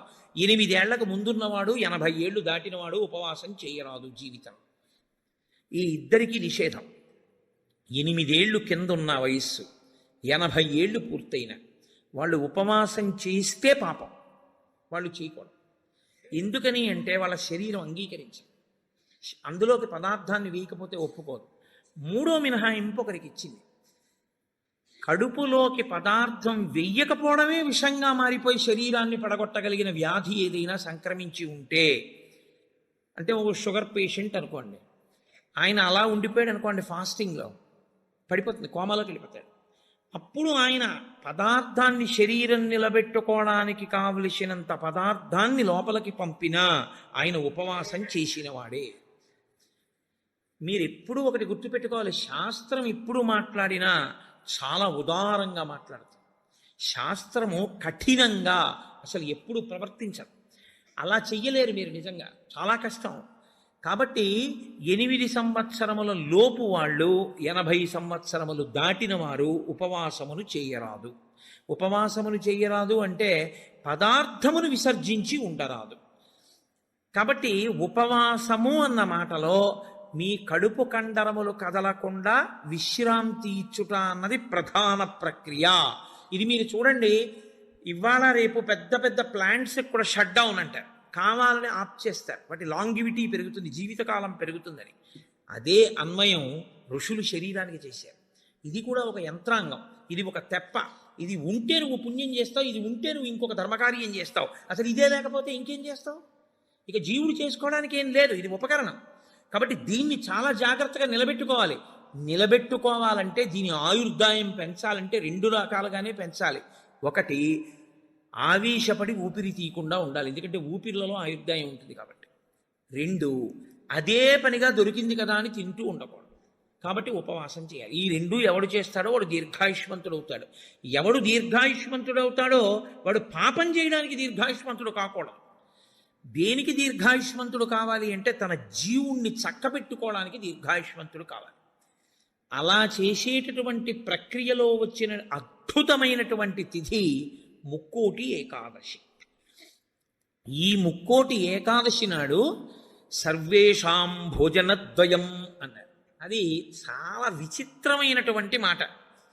అసలు ముక్కోటి ఏకాదశి నాడు నువ్వు చెయ్యవలసినది ఏదో తెలుసా? సర్వేషాం భోజనద్వయం. ఈ శ్లోకం చాలా చమత్కారమైనటువంటి శ్లోకము. అందరూ కూడా భోజనద్వయం 2 మాటలు భోజనం చేయండి. అదేమిటండి, సర్వేషాం భోజనద్వయం అయితే ఉపవాసం ఎక్కడుంది అందులో? మరి ఇప్పటిదాకా మమ్మల్ని పట్టుకు పీకు తినేశావు. శరీరం చెరుక్కర్రన్నావు, దీన్ని నలిపేయాలన్నావు, దీన్ని క్లేశ పెట్టాలన్నావు, ఏకాదశి నాడు పెట్టకండి అన్నావు, ఉపవాసం చెయ్యండి అన్నావు, అలా 23 చేయకపోతే ముక్కోటి ఏకాదశి అయినా చెయ్యన్నావు. ఇన్ని చెప్పిన వాడివి మళ్ళీ ఇప్పుడేమంటున్నావు? ఏకాదశ్యాంతు కర్తవ్యం సర్వేషాం భోజనద్వయం కర్తవ్యం, తప్పకుండా చెయ్యవలసిన పని. ఏకాదశ్యాంతో ఏకాదశి నాడు ఏమి, సర్వేషాం అందరికీ, భోజనద్వయం 2 మాటలు భోజనం చేయండి. మరి అదేమిటి ఇప్పటిదాకా నేను చెప్పిన ఉపన్యాసం అంతా పోలా ఈ శ్లోకంలో? అది ఎందుకు శ్లోకాన్ని అలా చేస్తారో తెలుసా అండి? పెద్దలు, ఋషులు, మహాత్ములు చాలా అద్భుతమైన ప్రక్రియ చూపిస్తారు. నీకు ఆ అనుమానం బాగా రావాలనే శ్లోకాల రచన చేస్తారు. అప్పుడు నువ్వు సంతోషం ఏమిటంటే, నీకు కష్టపడకుండా నీకు కన్సెషన్ ఇచ్చేసినట్లు కనపడితే దాన్ని కన్ఫర్మ్ చేసేసుకోవడానికి తాపత్రయపడిపోతుంది. సుఖపెట్టడానికి ఏదైనా ఛాన్స్ ఇచ్చామనుకోండి, అబ్బా ప్రతి ఏకాదశికి నేను 8 ఏళ్లలోపు 80 ఏళ్ళు పైకి ప్రతి ఏకాదశి నాడు నువ్వు షుగర్ వ్యాధిగ్రస్తుడిని అయితే ఎంత బాగుండో అనిపిస్తుంది. ఎందుకంటే ఉపవాసం అక్కర్లేదు, ఏదో ఒకటి పడేయచ్చు లోపల. కానీ ఆ శ్లోకానికి అర్థం ఏంటంటే, భోజన అంటే ఓ జనులారా, మీ అందరికీ కూడా భోజనద్వయం అంటే భోజనం 2 మాటలు చేయండి అని కాదు. భో అంటే ఓ జనులారా, ద్వయం 2, ఏకాదశ్యాంతు కర్తవ్యం సర్వేషాం, అందరికీ ఏకాదశి నాడు 2 నియమములు పాటించవలసినదే. ఏమిటో తెలుసా 2 నియమాలు? శుద్ధోపవాస ప్రథమ. శుద్ధోపవాసం, ముక్కోటి ఏకాదశి నాడు ప్రత్యేకించి శుద్ధోపవాసం. ద్వైతులు నిత్యలోపవాసం చేస్తారు. అసలు వాళ్ళు ఏకాదశి నాడు ద్వైత సంప్రదాయంలో ఉన్న వాళ్ళు, వాళ్ళ ఇంటికి మీరు వెళ్ళినా నీళ్ళు ఇవ్వరు. వాళ్ళు ఏకాదశి నాడు సత్యనారాయణ వ్రతం చేసుకోండి అంటే వాళ్ళు చేయరు. ఎందుకో తెలుసా అండి? ఈశ్వరుడికి నైవేద్యం పెట్టవలసి వస్తుంది. ఈశ్వరుడికి నైవేద్యం పెట్టద్దు వ్రతం చేస్తే, ఆయనకు కూడా పెట్టరు వాళ్ళు. ఆయనకి పెట్టడం కాదు, మీరు వాళ్ళ ఇంటికి వెడితే మీకు పండోకాయ కూడా చేతులు పెట్టరు. ఏమనుకోకండి, మీరు ఏకాదశి నాడు వచ్చారు మేము ఇవ్వలేమంటారు. వాళ్ళు ఉమ్ము కూడా గుటక వెయ్యరు, మంచినీళ్ళు కూడా తాగరు. మరి అలా రోహిణీ కార్తెలోనూ అప్పుడు ఎలా ఉంటారండి అని మనకు అనుమానం వస్తుంది. అలాగే ఉంటారు. ఇక్కడ కాదు, రాజస్థాన్ ఎడారిలో ఉంటారు. తెలుసా అండి? వాళ్ళకి ఈశ్వరుడి మీద ఉన్న నమ్మకం అటువంటిది. ఏకాదశి వ్రతం వాళ్ళకంత గట్టిది. ఒకసారి ద్వైత సంప్రదాయంలో చాలా సమున్నతమైన స్థితిని పొందినటువంటి వారు, చాలా లబ్ధ ప్రతిష్ఠులు, నేను పేరు ఎందుకు వాడాలి, బాగుండదు, వారి ఇంటికి వెళ్ళాను నేను, మా గోపాలకృష్ణ గారు. మేము వెడితే ఆయన ఏకాదశి నాడు మేము వెళ్ళాం. వెడితే ఆయన అన్నారు, మీరు ఏమనుకోకండి, నేను మంచినీళ్ళు కూడా ఇవ్వను, ఎదురుగుండా మామిడి చెట్ల కాయలు ఉన్నాయి కానీ నేను ఇవ్వనని ఆ ఇంట్లో ఉన్న నౌకర్ని పిలిచి, నేను చూడకుండా 4 కాయలు కోసి వాళ్ళకి ఇవ్వను తప్ప ఆయన కోసి ఆయన చేతితో ఇవ్వాల. ఆయన పెట్టలేనివాడు కాడు, పెట్టుకోనివాడు కాడు, మహాత్ముడు, చాలా గొప్పవాడు, చాలా పెద్ద పదవి చేశాడు ఆయన. ఇప్పటికీ ఆంధ్రదేశంలో స్మరింపబడుతుంటాడు. ఎందుకో తెలుసా అండి? ఆ సంప్రదాయం అటువంటి. వాళ్ళు ఏకాదశి నాడు శుద్ధోపవాసం, వాళ్ళు నిత్యలోపవాసం, నీటి గుటక కూడా వాళ్ళు వేయరు. కాబట్టి ముక్కోటి ఏకాదశి నాడు నువ్వు అలా చేస్తావా? 23 ఏకాదశులు మినహాయింపిస్తాను. శుద్ధోపవాస ప్రథమ, అది చేసేస్తే అయితే ఏదో అలా మొత్తానికి నేను నానా కష్టాలు పడి ఏదో అశుద్ధోపవాసం చేసేస్తానండి, 3 కోట్ల ఏకాదశుల ఫలితం వచ్చేస్తుంది కదా అంటారేమో. సత్కథా శ్రవణం తథాహ, కేవలం తినకుండా కూర్చుంటే ఫలితం ఇవ్వరు. సత్కథా శ్రవణం, మీరు ఏదో భగవత్ సంబంధమైన విషయాన్ని వింటూ ఉండాలి. 12 ఘడియలు వచ్చేవారు. ఏకాదశి తిథి పరివ్యాప్తమై ఉన్నంతసేపు తినకుండా ఉండడం ఎంత ప్రధానమో, 12 ఘడియలు రాగానే తినేయడం అంత ప్రధానం. ధర్మం మారిపోతుంది అంతే. అందుకే అన్ని రోజుల కన్నా చాలా తొందరగా చద్దన్నం వండుకున్నట్టుగా తెల్లవారుజామున లేచి వంట చేసుకుని తినేసేది ఎప్పుడో తెలుసా అండి? 12 తినాడు తింటారు. 12 పారణ మధ్యాహ్నం చేయకూడదు. 12 తిథి ప్రవేశించగానే చెయ్యాలి. అందుకే ఏకాదశి వ్రతం చేసిన వాడికి శ్రీ మహావిష్ణువే అందేశారు. అంబరీషుడికి దొరకలా? అంబరీషోపాఖ్యానం ఏకాదశి వ్రతం కాదు. ద్వాదశి ఘడియలు రాగానే నేను పారణ చెయ్యాలంటే కదా, దుర్వాస మహర్షి రాకపోతే నీళ్లు పుచ్చేసుకో, ఫోన్లేవయా మధ్యాహ్నం ఉండదా, ద్వాదశి సాయంకాలం ఉండదా, ఎప్పుడొస్తే అప్పుడే తింటానని కూర్చున్నాడా? ద్వాదశి ఘడియలు వచ్చేస్తున్నాయి, మరి ఏం చేయను అంటే పోనీ భోజనం చేయకపోతే నీళ్లు తాగే అన్నాడు. నీళ్లు తాగేస్తే కదా ఆయనకి పాపం వచ్చింది. కాబట్టి ఏకాదశి వ్రతం నాడు ఉపవాసం ఎంత ముఖ్యమో, ద్వాదశి తిథి ప్రవేశించగానే ద్వాదశి ఘడియ తగలగానే అన్నం తినేయడం అంత ముఖ్యం. అన్నం తినేయడం అంత ముఖ్యం అంటే చొక్కా వేసుకుని డైనింగ్ టేబుల్ మీద తినేస్తే ఏకాదశి వ్రతాన్ని కొక్కెత్తుకోవచ్చు. అన్నం ఎలా తినాలో అలాగే తినాలి. పైన చొక్కా బనీను లేకుండా శ్రద్ధాళువు అయి తినాలి. నువ్వు ఏకాదశి ఉపవాసం చేసి ద్వాదశి నాడు ఇంకోళ్ళ ఇంట్లో హస్తోదకం పుచ్చుకున్నావు అనుకో, నీ ఏకాదశి వ్రతం పనికిరాదు. అది ఏ నిత్యము చెరించేటటువంటి వారు అటువంటి వారికి పనికొస్తుంది, లేదా ఏదో మహత్తరమైన ప్రయోజనం కోసం తప్పక బయట ఉండవలసి వస్తే వేరు తప్ప. అసలు ఉపవాసం చేసిన వాడు తనింట తాను తినాలి. ఎందుకో తెలుసా అండి? మరి మీ ఇంట్లో ఈశ్వరుడికి తులసిదళం వేశావా, మీ ఇంట్లో ఈశ్వరుడికి మహానైవేద్యం పెట్టావా? ఆయన ఉపవాసం లేడక్కడ, ఆయనకి ఏది నైవేద్యం ఏది? నేను మా ఇంటికి తాళం వేసేసి ఇక్కడికి వచ్చి నేను ఇక్కడ ఉపవాసం ఏంటి? నేను ఇక్కడ ఉపవాసం చేశాను, బాగుంది, ద్వాదశి నాడు మహానైవేద్యం ఎవరికి పెట్టను? నా సింహాసనంలో స్వామి ఉన్నారా? నా సింహాసనంలో స్వామికి అర్చన ఉండాలా? ఆయనకి నేను హస్తయోహ అర్ఘ్యం సమర్పయామి, పాదయోహ పాద్యం సమర్పయామి అని మహానైవేద్యం పెట్టానని నేను తినాలి. నేను ఎవరికి పెట్టను? నా భార్య ఏం పని పచనం చేసింది, ఎక్కడ వండింది? అందుకే పెద్ద పెద్ద నైమిత్తిక తిథులలో అసలు ఇల్లు విడిచిపెట్టి వెళ్ళకూడదు. వెడితే ఏమవుతుందంటే అసలు తను చేయడానికి అవకాశాన్ని కోల్పోతాడు. మరి నువ్వెందుకు వచ్చావు గుంటూరు అనొచ్చు. ఇంతకన్నా గొప్ప విషయం ఏదో చెయ్యవలసిన అవసరం ఒకటి ఉంది. ఈ సంవత్సరం నేను వదిలిపెట్టినా నేను అలా వెళ్ళడం వల్ల ఒక పెద్ద ప్రయోజనం ఒకటి జరగాలి అని నేను అనుకున్నప్పుడు నేను స్వామికి నమస్కారం చేసి బయలుదేరిపోతానంతే. అప్పుడు అదొక త్యాగం. నేను దాన్ని విడిచిపెట్టేసుకోవడమే త్యాగం అంతే. అందుకే ఏకాదశి వ్రతం అంటే, ఏకాదశి వస్తోంది కదండి నేను బయటికి ఎలా వస్తానని అడగాలి నువ్వు. అంతేగాని ఏకాదశి వస్తుంటే నువ్వు బయటికి వెళ్ళిపోతే వ్రతం ఎలా చేస్తావు? కాబట్టి గుంటూరు వచ్చి ఉపవాసం చేయొచ్చా? చేయకూడదు. కాకినాడలో ఉండి ఉపవాసం చేయాలి. కాబట్టి ముక్కోటేకాదశి చెయ్యడం అంటే శుద్ధోపవాస ప్రథమ నిర్జలోపవాసమే. అంతకన్నా మరి నేను మినహాయింపులు ఇచ్చి చెప్పడం నా వల్ల కాదు. కానీ శాస్త్రం ఒక్కరి విషయంలో మినహాయింపు ఇచ్చింది. శరీర కష్టం చేసుకుని బ్రతికేవాణ్ణి మాత్రం ఉపవాసం చెయ్యమని నిర్బంధించవద్దు. వాడు పడిపోతాడు స్పృహ తప్పి, నీళ్ళు తాగకపోతే. కానీ అవకాశం ఉన్నవాళ్ళు మాత్రం తప్పకుండా చెయ్యవలసినదే, అంతకన్నా మార్గము లేదు. కాబట్టి శుద్ధోపవాస ప్రథమ నిర్జలోపవాసమే చెయ్యాలి. యథార్థమునకు మంచినీటి చుక్క కూడా ఇక ఏకాదశి తిథి నాడు పుచ్చుకోకూడదు. ద్వాదశి వచ్చింది ఇక నువ్వు ఉపవాసం ఉండకూడదు. ద్వాదశి తిథి ఎందు ఉండగా, తిథి ఎందు పరివ్యాప్తమై ఉండగా నువ్వు ఉపవసించి ఉండకూడదు. మళ్ళీ వ్యతిరేక ఫలితం వస్తుంది. ద్వాదశి తిథి ప్రవేశించేసింది, ఇక నువ్వు పారణ చేసేయాలంతే. ఎలా పారణ చేయాలో తెలుసా అండి? ద్వాదశి తిథి ప్రవేశించేటప్పటికి నువ్వు పరిశేచనం చేసేయాలంతే. ద్వాదశి ఉదయం 6:30కు వచ్చిందనుకోండి, మీరు 6:30 లోపల మీ భార్య గారు మీరు సంధ్యావందనం అనుష్ఠానం పూర్తి చేసే లోపల ఆవిడ మహానైవేద్యం సిద్ధం చేసి తీసుకొచ్చి ఇచ్చేయాలి. మీరు నైవేద్యం పెట్టేసి ఆ రోజు 6:30కి భోజనం చేసేయాలి. నాకు సహించదండి అనకూడదు, చేసేయడమే. ఏకాదశి వ్రతమునందు ద్వాదశి కలిసిపోయి ఉంటుంది.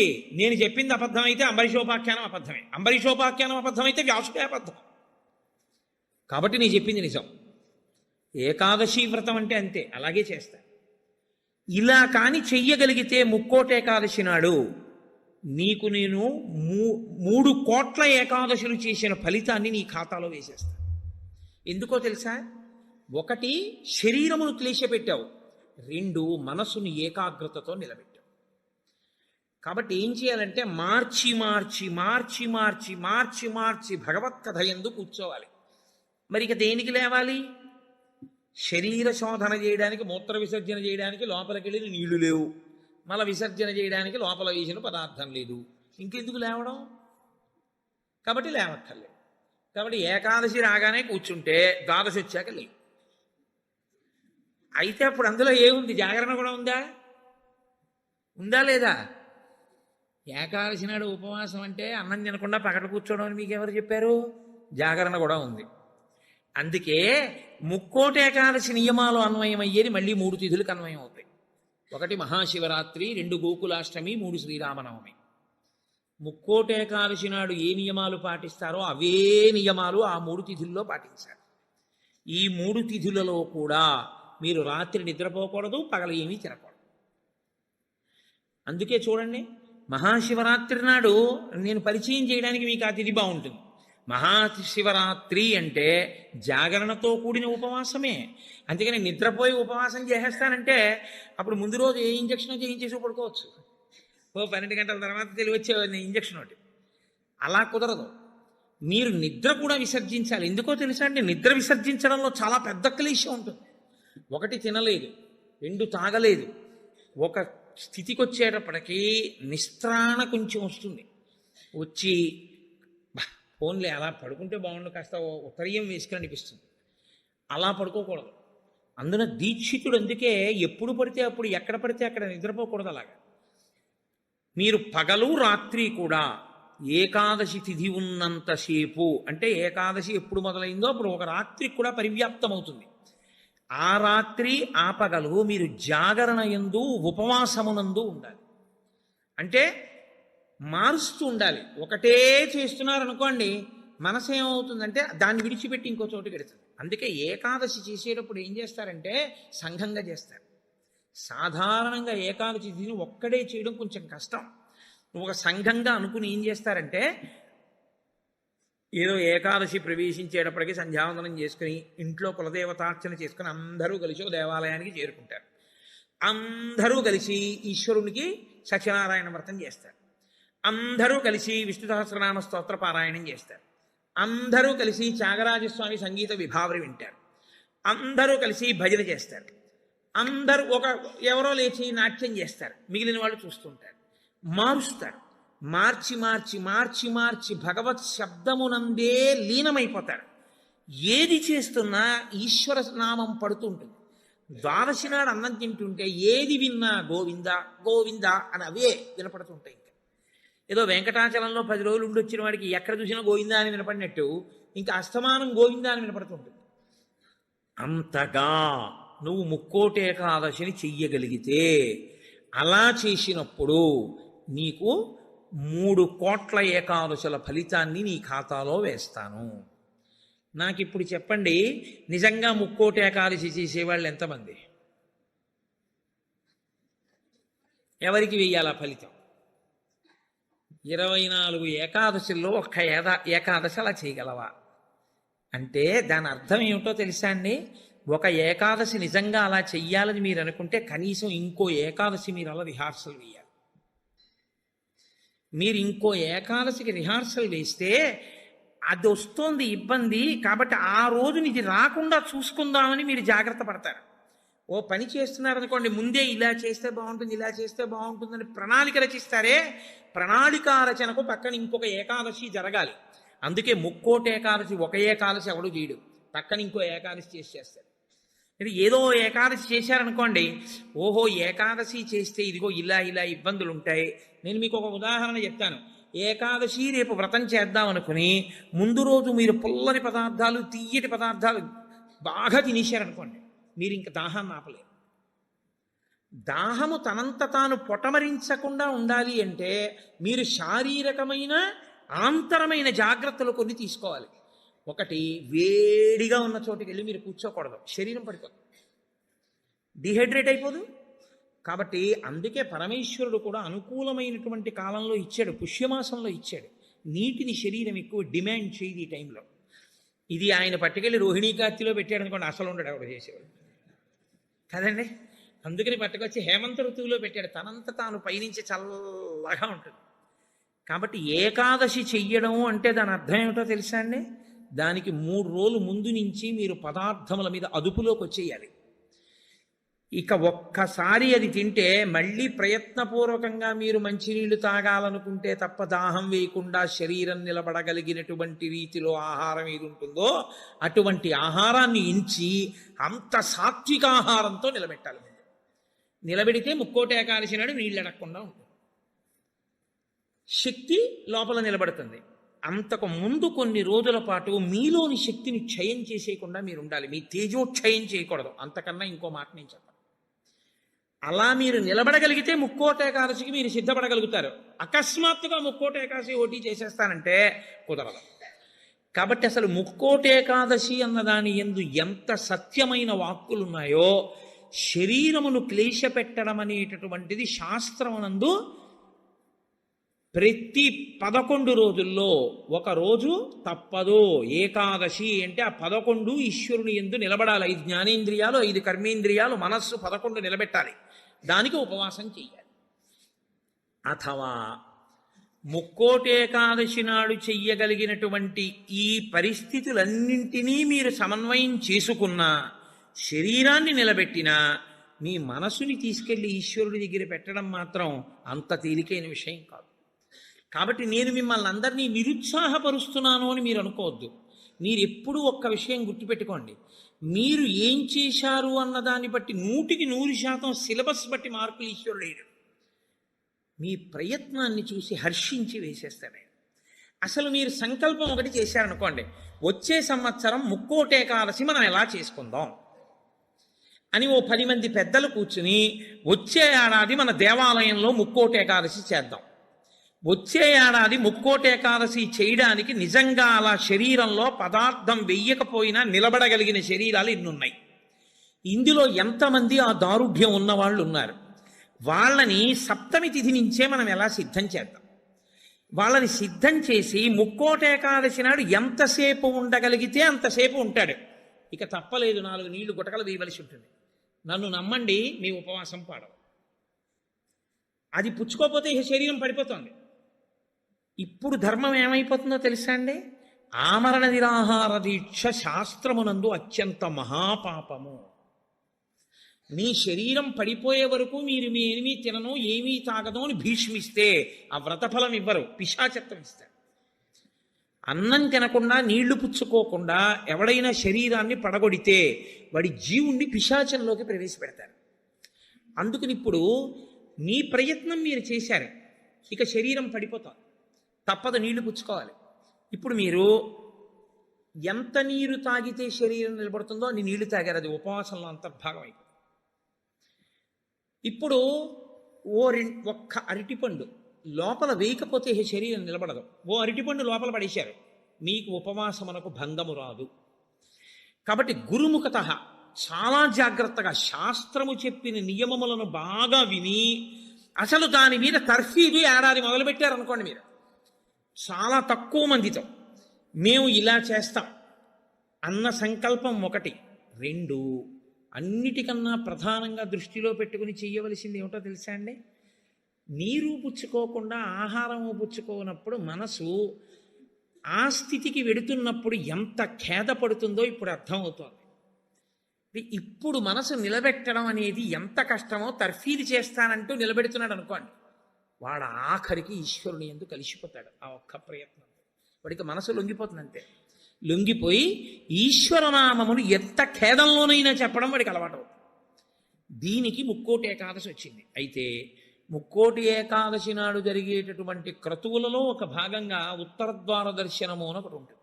ఇది మళ్ళీ సంప్రదాయంలో ఒక్క వైష్ణవ దేవాలయాల్లోనే. అసలు ఇంకా నేను పరమ సత్యం చెప్పవలసి వస్తే ఇది యథార్థమునకు ఒక్క శ్రీరంగ క్షేత్రమునకే సంబంధించింది. అందుకే ఉత్తర ద్వారం తీయడం అన్నది ఒక్క శ్రీరంగ క్షేత్రానికే ఉంది. అసలు నిజానికి మిగిలిన క్షేత్రాల్లో ఉత్తర ద్వారాలు తీయాలనే మాటలు లేవు. కాలక్రమంలో ఏమైందంటే అందరూ శ్రీరంగ క్షేత్రానికి వెళ్ళి ఇన్ని కోట్ల మంది ఉత్తర ద్వార ప్రవేశం చేయలేరు. కాబట్టి కొంతలో కొంత ఎక్కడ ఉన్న విష్ణు క్షేత్రాన్ని అక్కడే శ్రీరంగ క్షేత్రంగా భావన చేసి రంగనాథుణ్ణి స్మరిస్తూ ఉత్తర ద్వారంలోంచి వెడతారు. ఉత్తర ద్వారంలోంచి ఆ రోజున శ్రీ మహావిష్ణువు ఏమీ చెయ్యలేనివాడు అన్ని విధాల ఇంకా అసలు నేను ఈశ్వర ఏమీ చెయ్యలేను, నువ్వే నాకు ఆధారం, నువ్వే నన్ను తీసుకుపో అన్నవాణ్ణి ఉత్తర ద్వారం తెరిచి తనతో తీసుకుపోతాడు. ఉత్తర ద్వారం తీస్తే మీరు ఎటువైపు కడతారు? ఉత్తరానికి కడతారు కదండి. ఉత్తర ద్వారం ఎందుకు తీయడం? దక్షిణ ద్వారం తీయకూడదా, తూర్పు ద్వారం తీయకూడదా? తూర్పు మంచిది కదా, మరి ఉత్తర ద్వారం ఎందుకు? అంటే మీరు యథార్థాన్ని గమనిస్తే ఉత్తరాన ఏముంటుందో తెలుసా అండి? హిమాలయాలు ఉంటాయి, ఉత్తరాన కైలాసం ఉంటుంది, ఉత్తరాన మృత్యుంజయుడు పరమేశ్వరుడు ఉంటాడు. ఉత్తర దిక్కుకి ప్రయాణం చెయ్యడం అంటే దక్షిణ దిక్కుకి ప్రయాణం ఆగిపోతుంది. దక్షిణ దిక్కుకి ఏది ఎడుతుందంటే శ్మశానం ఉంటుంది దక్షిణ దిక్కున. ఎన్ని కోట్ల జన్మలెత్తినా ఆఖరికి శరీరం వెళ్ళిపోయేది అక్కడికి. ఎవడు ఈశ్వరుడితో పాటు ఉత్తినే ఉత్తరద్వారంలోంచి వెళ్ళడం కాదు, అసలు నిజంగా ఉత్తరద్వారంలోంచి వెళ్ళడం అంటే ఏమిటో తెలుసా అండి? ఈశ్వరుడి పల్లకి వెళ్ళి పల్లకి వెంట వీళ్ళు వెళ్ళాలి. అసలు శాస్త్రం అది. ఈశ్వరుడికి ఆ రోజున అర్చన చేసి పల్లకి పట్టుకుని పల్లకీని తీసుకెడతారు ఉత్తరద్వారంలోంచి, ఆయనతో వెళ్ళాలి. నువ్వు తినే ఉత్తరద్వారంలోంచి వెళితే నీకేం వస్తుంది? ఆయన వెళ్ళిన ఉత్తరద్వారంలోంచి వెళ్ళాను అనుకోవాలి. అథవా అసలు నిజంగా వెళ్ళవలసింది ఏమిటంటే ఈశ్వరుడితో వెళ్ళాలి. కనీసంలో కనీసం నీ బాధ్యత ఏమిటి? ఉత్తరద్వారంలోంచి నువ్వు వెళ్ళాలనుకుంటే ఈశ్వరుడితో వెళ్ళేటప్పుడు ఎలా వెళ్ళాలో నువ్వు అలా వెళ్ళాలి. ఈశ్వరుడితో వెళ్ళేటప్పుడు వెళ్ళేవాడు ఎలా వెళ్ళాలి? వైదికంగా వెళ్ళాలి. పైన చొక్కా బనీను ఏమీ లేకుండా ఉత్తరీయాన్ని మాత్రమే కప్పుకొని పంచ గోచి పోసి కట్టుకోకుండా వెళ్ళకూడదు. గోచి పోసి కుర్చీళ్ళు పెట్టుకుని వెనక్కి దోపుకోకుండా వెడితే మహాపాపం. వేదం పటలపందని చెప్తోంది. కాబట్టి కుర్చీళ్ళు పెట్టి గోచి పోసి వెనక దోపి అన్నీ విప్పి ఉత్తరీయం వేసుకుని ఎవరి సంప్రదాయానుసారం వారు తిలకధారణ చెయ్యాలి. నీకు ద్వాదశనామములైతే ద్వాదశనామములు, నాకు విభూతి ధారణ ఎలా చెప్తే అలా నేను విభూతి ధారణ నేను చేసి శ్రీరంగనాథుడితో కలిసి ఆయన పల్లకీతో నేను ఉత్తరద్వారంలోంచి మౌనంగా కానీ భగవన్నామం చెప్తూ కానీ ఆయన వెంట వెడితే నా ప్రాణోత్క్రమణం అయినప్పుడు కూడా ఆయన నన్ను అలాగే తీసుకెడతాడు. ఉదారుడై నన్ను నమ్మి, శాస్త్రం నమ్మి నాతో ఓ రోజు వచ్చాడు. కాబట్టి ఇప్పుడు అలాగే తీసుకెడతానని ఉత్తరద్వారంలోంచి తీసుకెడతాడు. ఇది ఇక ఏమీ చెయ్యలేను, నాకేమీ చేత కాదన్నవాడైనా కనీసం చెయ్యాలి. ఏమీ చేత కాని వాడన్నా చెయ్యాలి. ఈశ్వరాన్ని నాకు ఏం చేతనైనని నేను అన్నీ చేసేస్తానని ఇది మాత్రం మానేస్తాను అన్నవాడన్నా చెయ్యాలి. అందుకే శివాలయంలో ఎందుకు ఉండదో తెలుసా అండి? ఉత్తరద్వారంలోంచి వెళ్ళేది అక్కడికే కాబట్టి ఇంకా మళ్ళీ శివాలయంలో ఉత్తరద్వారం ఎందుకు? అంత శివకేశవ అభేదంగా ఉంటుంది ముక్కోటేకాదశి యథార్థమునకు. కాబట్టి ముక్కోటేకాదశి తిథి, ఏకాదశి తిథి అంత గొప్పవై ఉంటాయి. అందుకని ఉత్తరద్వార ప్రవేశం చేస్తారు. అటువంటి ముక్కోటేకాదశి తిథి నాడు మీరు భగవత్ సంబంధంగా ఏది చేసినా కూడా దేశకాలాదులను అనుసరించి కోట్ల రెట్లలో ఈశ్వరుడు దాని ఫలితాన్ని ఏర్పాటు చేసేస్తాడు. మీరు రామచంద్రమూర్తిని నించోపెట్టి పంచామృతాలతో అభిషేకం చేశారనుకోండి, 3 కోట్ల పర్యాయములు అభిషేకం చేసిన తరువాత ఆ మూర్తి ఎంత తేజస్సుతో నిలబడుతుందో అంత తేజస్సుతో నిలబడిపోతాడు. ఇప్పుడు ఆ వంశానికి ఆ దేవాలయానికి ఎంత శక్తి వచ్చేసిందో మీరు ఆలోచించండి. మీరు ఒక తులసిదళం పట్టుకొచ్చి శ్రీ మహావిష్ణువుకి ఇచ్చారనుకోండి, మీరు 3 కోట్ల తులసిదళాలు పట్టుకొస్తే ఏ ఫలితమో ఆ ఫలితం ఇస్తారు. 3 కోట్ల ఏకాదశుల్లో 3 కోట్ల తులసిదళాలు పట్టుకొచ్చి ఇచ్చిన ఫలితం. మీరు రేపొక్కసారి శ్రీరామ రామ రామే తిరమే రామే మనోరమే అన్నారనుకోండి, 3 కోట్ల పర్యాయములు విష్ణు సహస్రాన్ని పారాయణ చేసిన ఫలితం వేస్తారు. రేపు అన్ని 3 కోట్ల మీద వేస్తారు. రేపు మీరు ఏమీ చేయలేదనుకోండి, 3 కోట్ల పాపాలు చేసిన ఫలితం వేస్తారు. మరి అంతే కదండి. 100 మంది పరీక్ష కడితే 30 మంది పాస్ అయ్యారని నేనంటే 70 మంది ఏమైనట్టు? ఫెయిల్ అయినట్టేగా. మరి ఏమీ చెయ్యని వాడు ఏమైనట్టు? పాపాన్ని పొందినట్టు కదా 3 కోట్ల పాపాలని. కాబట్టి ఉత్తరద్వార దర్శనము చెయ్యాలి, ఉపవాసము చెయ్యాలి. ఇందులో ఎవరెవరు ఏ మినహాయింపులో కెడతారో మినహాయింపును అనుభవించినా తాను చెయ్యగలిగింది చెయ్యాలి. నేను ఏమీ చెయ్యలేని వాడిని అనడానికి మాత్రం నీకేమీ లేదు. నువ్వు అసలు కదలలేని వాడి అయితే ఇంట్లో కూర్చుని గోవిందనామైనా చెప్పాలి.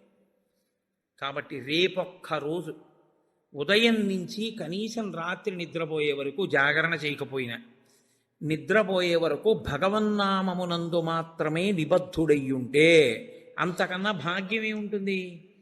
హరిప్రసాద్ గారి ద్వారా ఏ రామాయణాన్ని ఇక్కడ చెప్పించాడో రామచంద్రమూర్తి, ఆ రామచంద్రమూర్తే ఇక్కడ ఒక గొప్ప కార్యాన్ని రేపు చేయిస్తున్నాడు. రేపు శ్రీరామాయణం జరిగిన 42 రోజులు ఏ మూర్తులు, ఏ స్వామి, నేను మూర్తులు అనడం కూడా నాకు ఇష్టం ఉండదు, ఏ స్వామి ఆ వేదిక మీద కూర్చుని చెప్పించారో ఆ స్వామి రేపు ఇక్కడి నుంచి బయలుదేరి, నాకు ఆ అడ్రస్ కరెక్ట్గా తెలియదు, హరిప్రసాద్ గారు చెప్తారు, అక్కడికి విరాజమానుడు అవుతాడు రేపు. స్వామితో పాటు నడవడం అదృష్టం కదండి. ఉత్తరద్వార దర్శనం చేసుకుని రేపు స్వామితో పాటు రామనామం చెప్తూ మనం అందరం ఆ ప్రదేశానికి చేరుకోగలిగితే అక్కడ స్వామికి పంచామృతాభిషేకాలు చేసి స్వామిని పెడతారు.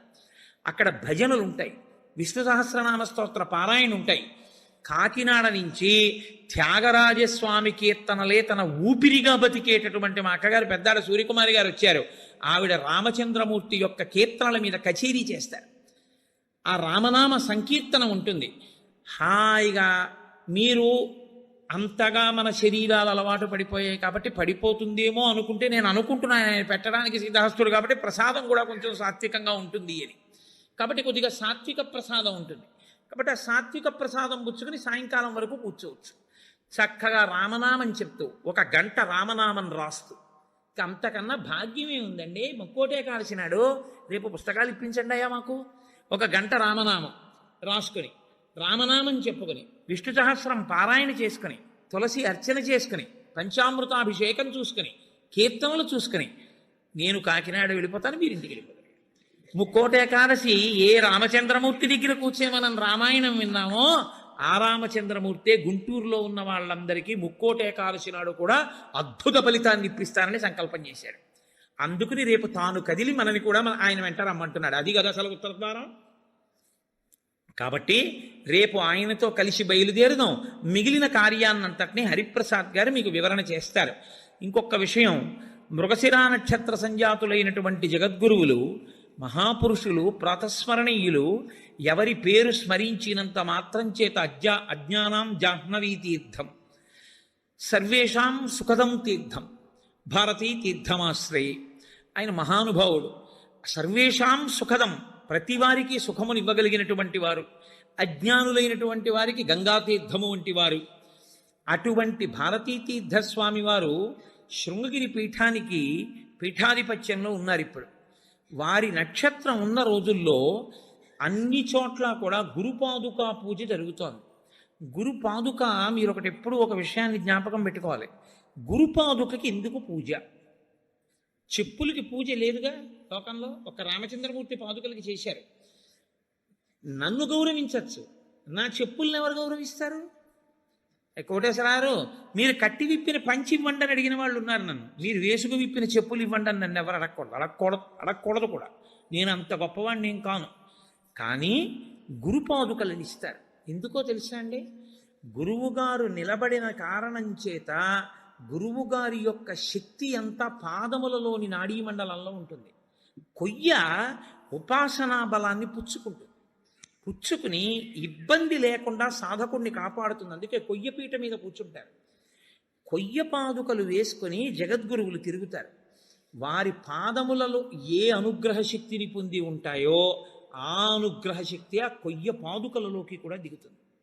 పాదుకలకి పూజ ఒకటి, పాదములకు పూజ ఒకటి కాదు. పాదుకా పూజయే పాదపూజ. పాదపూజ కన్నా పాదుకా పూజ గొప్పది. ఎందుకో తెలుసా అండి? పాదాలకి పూజ చేయడంలో కనీసం నీ అహంకారం అడ్డు రాకుండా ఉంటుంది. ఆయన మహాత్ముడు రావు, ఒకసారి నమస్కారం పెడదా ఉంటావు. ఆయన వేసుకు విప్పిన పాదుకలు రా అని నమస్కారం పెట్టాలంటే నువ్వు బాగా అహంకార పరిత్యాగం చేసి ఉండాలి. అప్పుడు నీ యందు గురుకటాక్షం బాగా ప్రసరిస్తుంది. ఎవరికి గురుకటాక్షం ప్రసరిస్తుందో వారికి పరబ్రహ్మమే అనుగ్రహిస్తుంది. కాబట్టి అటువంటి గురుపాదుకా పూజలు అనేక చోట్ల ప్రారంభమయ్యాయి. 3-4 ప్రదేశాల్లో జరిగేయట. మీ అదృష్ట విశేషం ఏమిటంటే ఇక్కడ గుంటూరుకి కల్పవృక్షంలో దొరికారు హరిప్రసాద్ గారు. శృంగగిరి పీఠాధిపతులకి వారి ఎందున్న వాత్సల్యం చేత ఈ మృగశిరా నక్షత్రంలో ఈసారి వచ్చేటటువంటి విరోధీనామ సంవత్సర పుష్య శుక్ల చతుర్దశి అంటే పగటిపూట ఉపవాసం చేయవలసిన తిథి. పుష్యశుక్ల చతుర్దశి బుధవారం నాడు గుంటూరు శృంగగిరి పీఠంలో గురుపాదుకా పూజ జరుగుతుంది. కాబట్టి ఆ వేళలో వారు చెప్తారు, మీ అందరూ చక్కగా గురుపాదుకా పూజలో కూడా పాల్గొని తత్సంబంధమైనటువంటి ప్రసాదమును పొంది గురువుగారి యొక్క అనుగ్రహమును సంపూర్ణముగా పొందెదరుగాక అని మీకు నేను ఈ విషయాన్ని కూడా విజ్ఞాపన చేస్తూ ఇతర వివరములను మాన్య శ్రీ హరిప్రసాద్ గారు వివరిస్తారు.